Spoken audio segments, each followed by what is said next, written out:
Good morning, Cog Squad. Brooke with Mrs. Cog Hill Farm. Hope everybody's doing well this morning. It's a cloudy but cool day here in Alabama.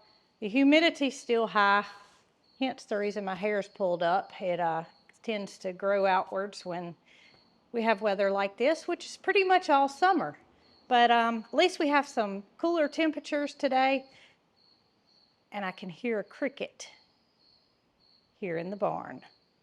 Now, I just noticed something here recently, and I did some research on it, and I thought, well, I'll share it with you guys because it may be something you didn't know or something that you may be interested in.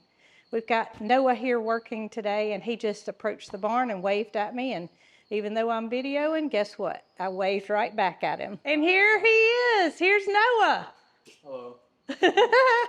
Thanks for helping us out today, Noah. You're welcome. So Noah said he didn't mind saying hi to everybody, and he was a little bit nervous, but y'all just know that he is here and he's working, and if you catch a glimpse of him, he's doing a good job here. We appreciate him. But here's the thing that I noticed about my goats, and that is the three that go inside. First of all, this is how I noticed it. Immediately after they eat and I open this door, they go to their left, and that's because their mineral feeder is hanging right here. And I thought, you know, why? I don't notice it when goats are out here in the stall because I don't stand out here with them. But I thought it was odd that these three immediately went to the minerals. So I thought, why in the world do they need minerals immediately after they eat? And so I asked Jason about it, and he had noticed it too. So I did a little research to find out that it's part of a goat's digestive system, that they need the salt. Loretta, wait just a minute. They need the salt and electrolytes to help balance their digestion. So if you have goats, we have always provided loose minerals for our goats, and as long as it's something that's labeled for goats, you should be fine.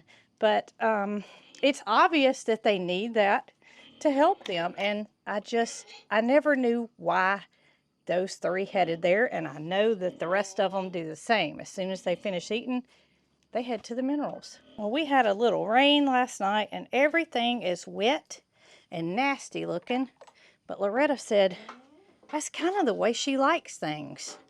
Isn't it, girl? Where you going?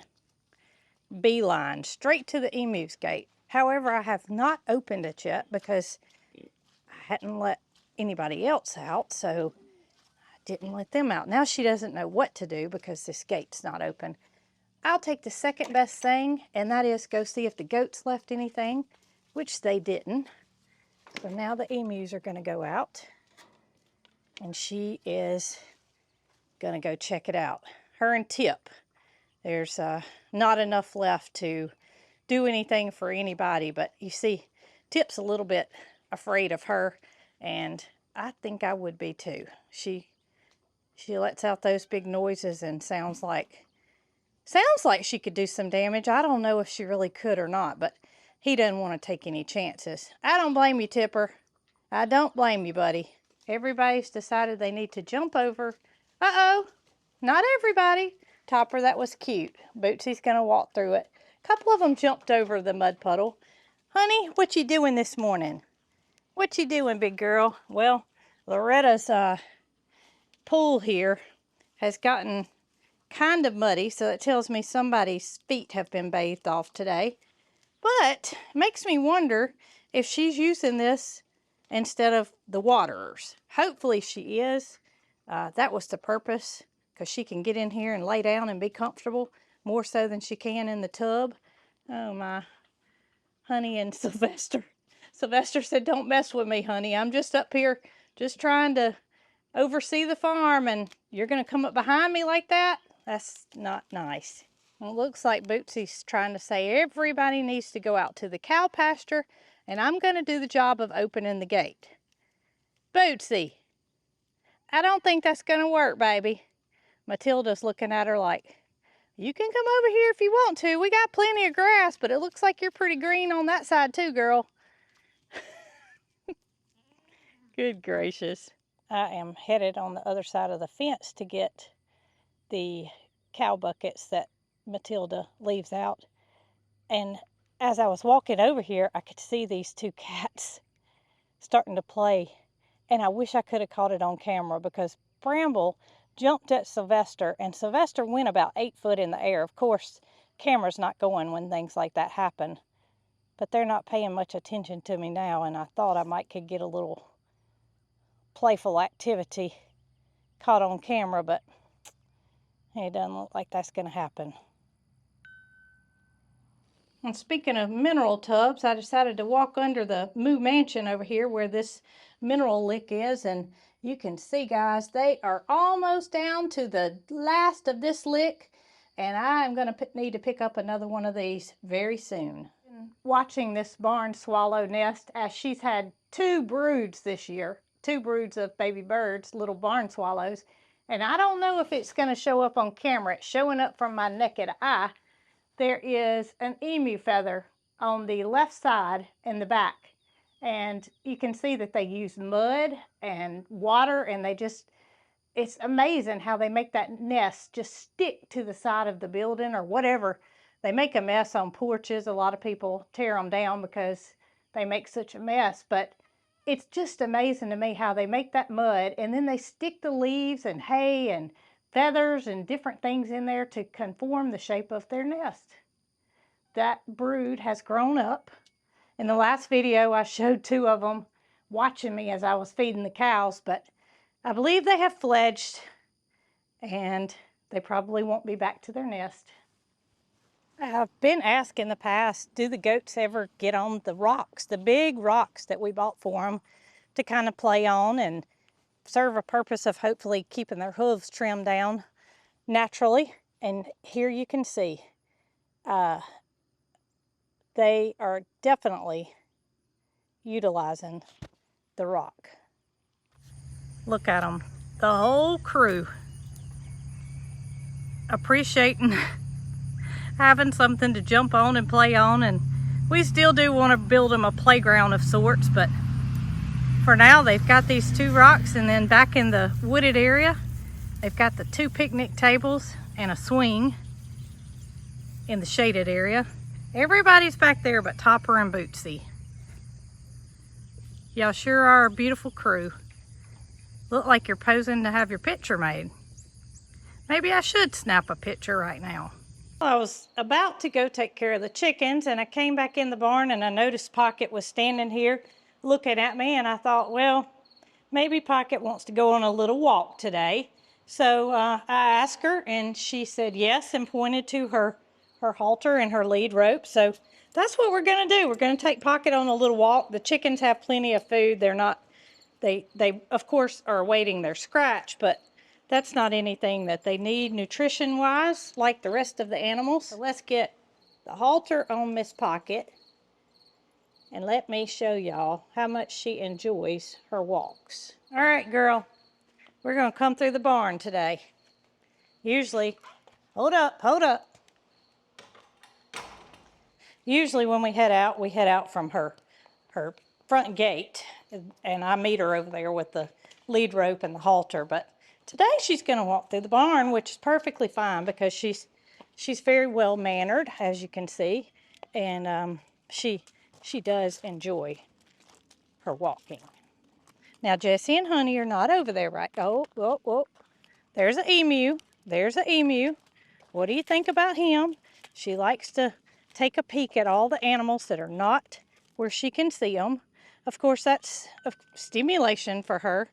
Don't know where. There they are.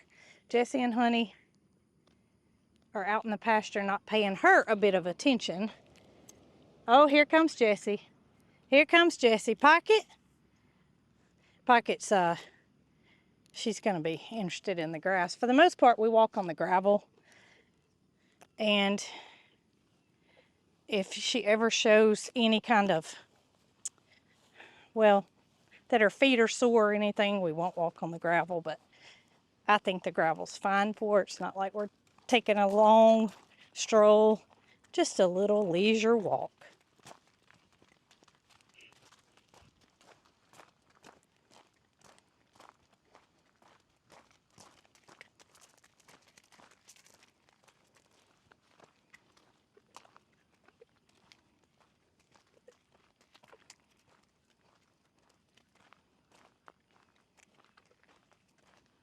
And Jessie and Honey have found Pocket. Pocket she's not too interested in them. She said let's just go. Let's just walk, see what we can come up with. And we're just gonna walk. I would imagine there's probably not a whole lot of weight difference in between her and Rocky and Bandit. She probably walks a lot better on a lead than either of those two. She just carries on beside me and takes in her surroundings. What you think, girl? And here goes these two. They want Pocket to notice them, running and cutting up and chasing each other. Pocket's not paying them any attention. Uh-oh. Every single time we do this, the big horses get very interested in her. Willie he was standing at the fence and he went back to the stall where Reska and Maggie are, and it's almost like he went and told them, hey, this little Minnie's over here, she's being walked, and I want y'all to come see her. So here they come. He went and got them. I don't know if they're going to come all the way up to the fence or not. Usually they do, and they all three stand in a line. And Bandit decided he needed to make sure I was doing everything correctly. I gave Pocket the choice to walk in the grass or on the road, and she does a little of both. She's enjoying the side of the road, and then she'll get back on the gravel. But Bandit wants to make sure that everything's okay with me, and I certainly appreciate him. There's one part of walking Pocket that just tickles me to death, and I hope she's gonna do it today. Probably, because I want to show y'all what she does. Probably not gonna happen, but we're gonna see. Come here, Pocket. Let's see. Come here, we gotta take it off. Gotta take it off. Gotta get that loop back. All right. Of course, because I wanted to show y'all, she decided not to do it.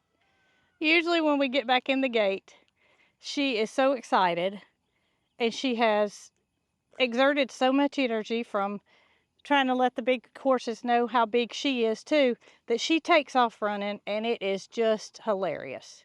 So just know that most of the time that's what happens. Not today though. Not today. Y'all decided to just settle down and watch Pocket from across your road area. You tried to show her.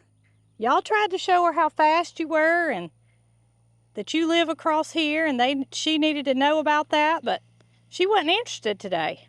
She wasn't even interested in the big horses today. Maybe it was the fact that Jason was feeding the big horses and Pocket didn't feel the need to cut up today. They weren't going to watch, so she didn't need to show them. She didn't need to show Reska that she may have used to have been a racehorse too. She just didn't get on the track. I'm headed to feed the chickens, and I'm walking out here by the buckwheat, which I am absolutely amazed at how much it has just taken off since just a week or so. And y'all, there's traffic from the road, but you can literally walk over here and hear the bees buzzing. It's absolutely amazing.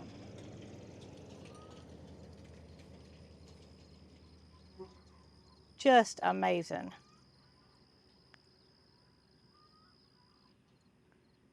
I think if they could talk, they'd tell me they appreciate this little patch of buckwheat. And then we have this little patch of zinnias that are over here by the roadside. Now this is not the ones in the area where the green beans and the sweet potatoes are. This is a second area, but you can see the sunflowers starting to peek over the top in the back, and a few of those have started blooming, but they are not near to their potential. It's going to be quite a sight when both of these start showing all their color.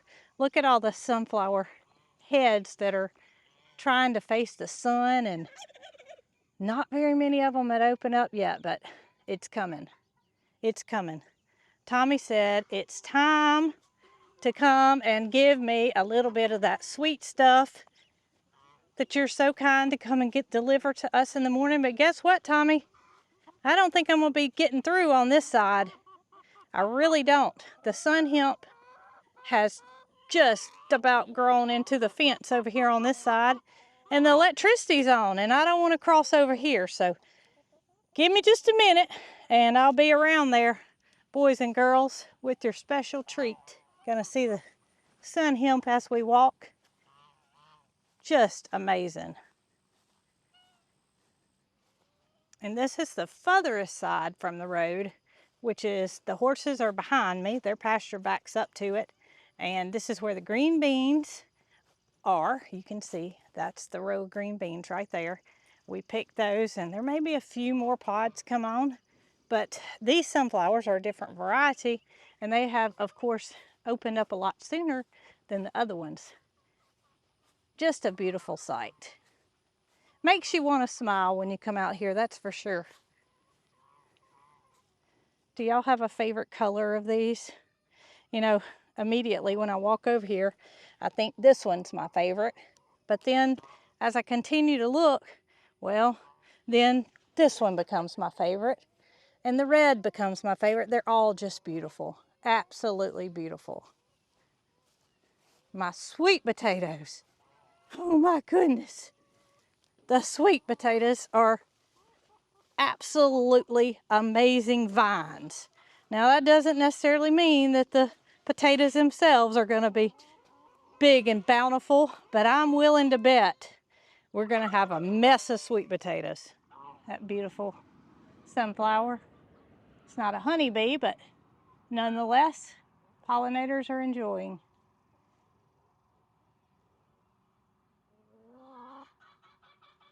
And lastly, while I'm on the way to cut the electricity off the fence, that is a beautiful addition as well.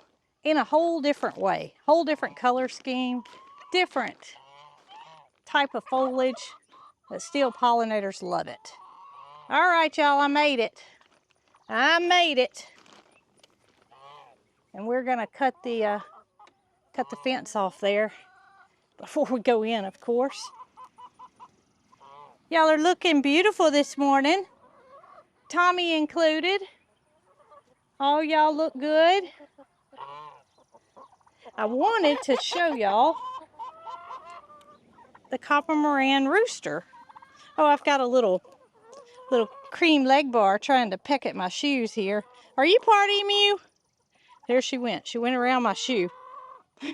So you can see how much smaller the younger chickens are. Where are you, girl? There she is. I don't want to make anybody dizzy, but the cream leg bars are a small chicken in itself, and then they're young, and you can point them out in the flock every time because they're just a smaller chicken. Now, where are my copper morans? I got a little horse audience here. I see the horses have tried to come see what's going on.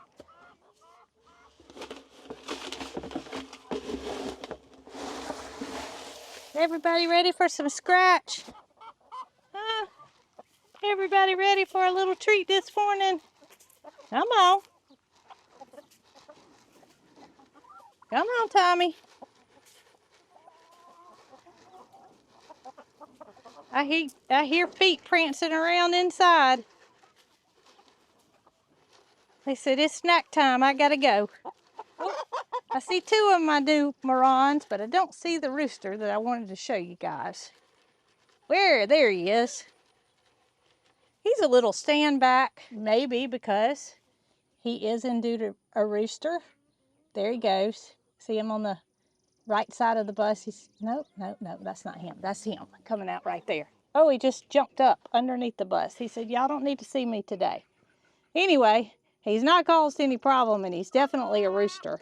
I came around to this side, and he hopped down, but that's him right there. He's a pretty little rooster. He's not going to be little for long, but there's a couple of the hens that are indeed growing up. And you see him, Cheese is not going to do anything to him, but he's just intimidated. He may end up being the low man on the totem pole, which is what we would hope for, because, you know, we want Ryan to be here with us. He's been here for a long time, and As long as this guy doesn't cause any problems, he can be here to stay. What you want, little girl? Did you go get you some scratch? Huh? And it's the season for peacocks to start losing their tail feathers, or feathers altogether. In this case, are not Scott and not Scott. This is one of his beautiful tail feathers. Of course, it's wet, so it's not so beautiful right now, but it was over here by the door, so thought I'd take the opportunity to show y'all just how long this feather is. Can't tell it when it's just showing it right here, but he has definitely started losing feathers. We cut the horse pasture one day this week, or last week, and there were lots of feathers out there, so he will not have that beautiful tail for very much longer. Well, you beautiful girls, I did not plan on doing this today, but you know, I come in here and I look at y'all every single day, and I feel like they've been in here long enough and they are to a size where I'm comfortable with. I'm going to open the door today. Now, they're probably not going to come out very far. They will stay in this area. They'll stay inside for even a couple of more weeks, and I'll make sure that they have plenty of food and water back here in this area, because that's what they're used to, until they decide one day it's safe for them to go outside. So let's open the door and let's see if they immediately start running out, or if they decide that this is where we live and this is where we're going to be. Let's see here.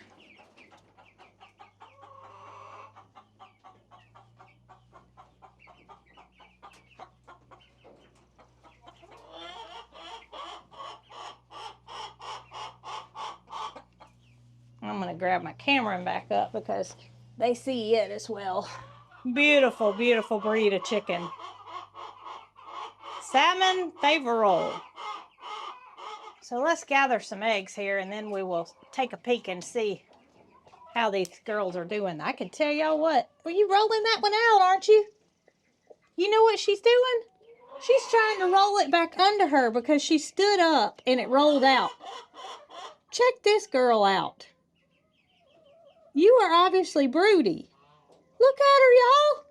She just rolled that back under, and of course it's on the incline, so it's wanting to roll back out. You are a broody girl. Broody means she wants to sit on an egg and be a mama. Most of you knew that, but some of you don't, so no harm in sharing that little tidbit of information. You can't sit on that egg, girl. You can't do it. You know, I've noticed you in here days on end, but I didn't think anything about it. And there's no way an egg can stay there, because you got to stand up, you got to change positions, and as soon as you do, the egg rolls out. You're wanting everybody to see you, aren't you? I don't know what you think you're going to do. She can't get her head under this bar here. Up, there it went. What's she going to do? Let's see what we got down here while she tries to figure out a solution. 6. I'm going to come on down here.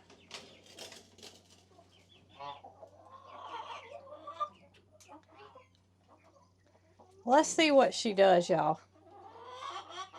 I'm going to put the bar back down.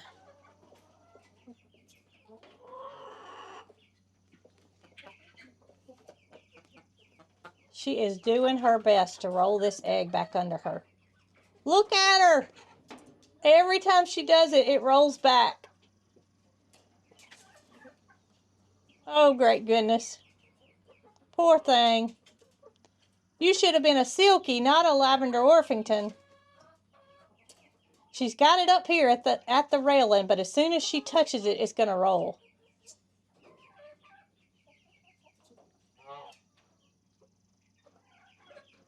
She cannot get her head under that bar. If she could, there's... Woo! If it'll stay right there. If it'll stay right there, then you can push it. So it's on that side now. You got it. It's on your side now. She's like, why are you gathering all of these eggs? There's no need for you to take my eggs. Oh my goodness.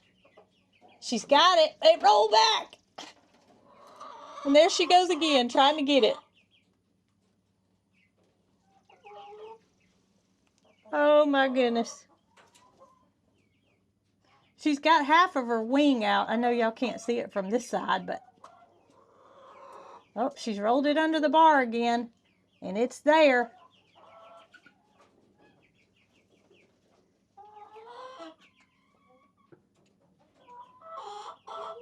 Oh, it rolled again. She thinks she's got it because she got herself situated. Let me show y'all. So here's the egg.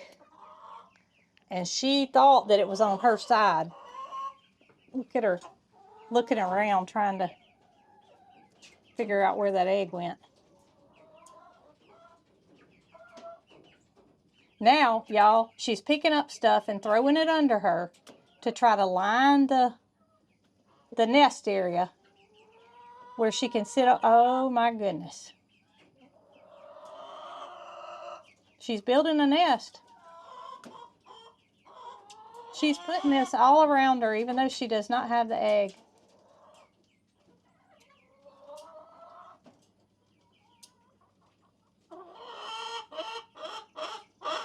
This is quite interesting.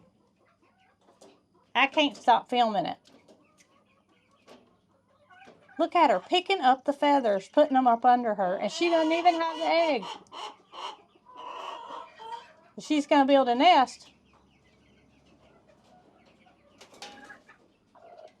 Uh-oh, she's got somebody wanting to come lay beside her. She doesn't like this.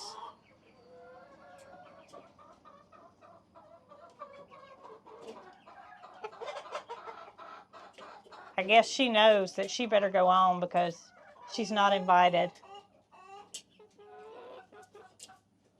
All right, I've got the bar up on the nesting box next to me. And there's a girl trying to get in, so let me lower that. But we can't quit watching this girl. All right, let's see, girls. Let the bar down. There we go. Now y'all can get in.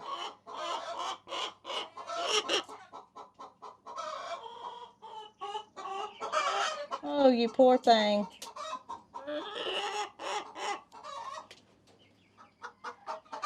I think she realizes she does not have the egg.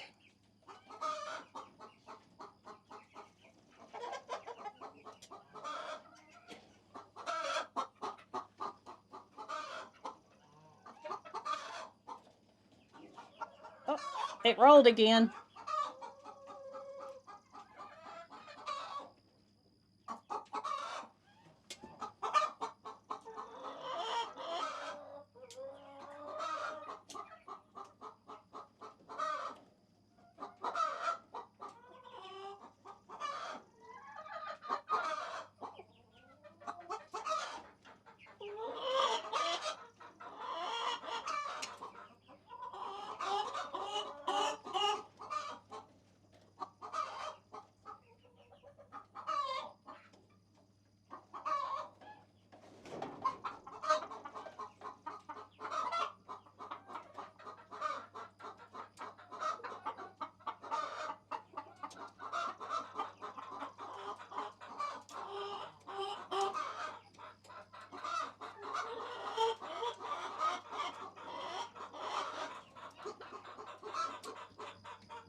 She's going to be real still.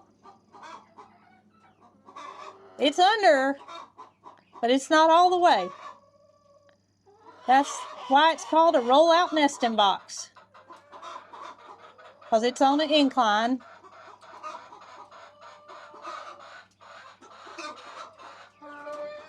If you move 1 inch, it's going to roll. I don't think you know what to do. And I really don't either.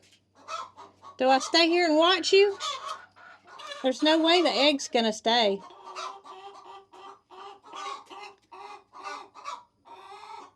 I feel sorry for you though.